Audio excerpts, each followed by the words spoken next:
కొంచెం చుడతారు అంతా కూడా. ఇక్కడ నుంచి శ్రీకాకుళం వరకు వస్తాడు, బారువా దగ్గరికి వెళ్ళాను, నాకేదో అన్యాయం అయిపోయింది, లేకపోతే నాకు అవమానం జరిగింది, మీరు కూడా వెళ్తే ఇలాగే జరుగుతుంది. వైజాగ్ వరకు వెళ్తాడు, ఎయిర్పోర్ట్కి వెళ్తాడు, అక్కడ 10 మంది కలిస్తే అక్కడ చెప్తాడు. ఢిల్లీ వెళ్తే మళ్ళీ అక్కడ 10 మందికి చెప్తాడు.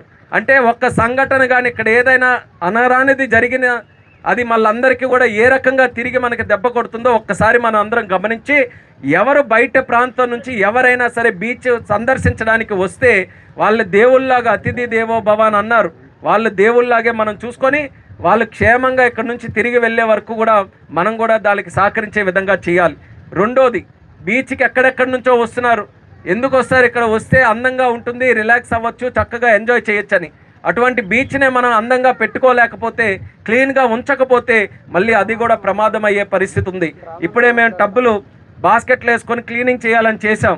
సరే, ఒక అడుగు దాటితే అంత క్లీన్ అయిపోతుందని అంటే చెత్త ఎక్కడికి తగ్గట్లేదు. ఇంకలా బకెట్ ఫుల్ అయిపోయింది, కానీ ఇంకలా చూస్తే ప్లాస్టిక్ అలా కొండ దగ్గరికి అలా వెళ్తూనే ఉంది.